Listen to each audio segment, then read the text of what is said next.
நம்ம எல்லாருக்கும் ஒரு ஆசை இருக்கும், நம்ம பிரெயினை முழுமையா நம்ம கண்ட்ரோல்ல வச்சிருக்கிறோம்.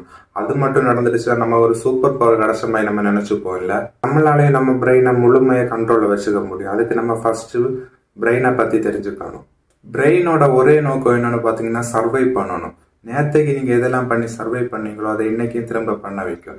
புதுசா எதுவும் ட்ரை பண்ணவோ கத்துக்கவோ விடாது. நம்ம இப்ப பாத்துக்கிட்டு இருக்கிற வேலை பிடிக்கல, சேலரி கம்மியா இருக்கு, மேனேஜர் திட்டுறாரு, இருந்தாலும் நம்மள அந்த வேலையை தான் பார்க்க சொல்லுங்க. ஏன்னா நம்ம பிரெயினுக்கு மாற்றம் பிடிக்காது. நாளைக்கு புதுசா ஒரு வேலைக்கு போறோம், இல்ல ஏதாவது ஒரு பிசினஸ் ஸ்டார்ட் பண்ண போறோம், அப்படி ஒரு முடிவு எடுத்தா அதெல்லாம் உனக்கு வேண்டாம், அங்கெல்லாம் போன உன்னால சர்வை பண்ண முடியாது உள்ள நெகட்டிவ் தாட்டை கொடுத்து பிடிக்காத வேலைக்கே டெய்லி போக வைக்கும். இதனாலே நம்ம கரியர்ல எந்த ஒரு குரோத்துமே இருக்காது. இப்படி நெகட்டிவாவே திங்க் பண்ணிட்டு இருக்கிற நம்ம பிரெயினை சில பிராக்டிஸ் பண்றது மூலியமா நம்ம கண்ட்ரோல்லே வச்சு, அப்புறம் நம்ம முன்னோர்கள் சொல்லி கொடுத்துட்டு போன meditation practice daily 20 minutes 30 minutes பண்றது மூலியமா நம்ம பிரெயினை நம்மளால 100% கண்ட்ரோல்ல வச்சுக்க முடியும்.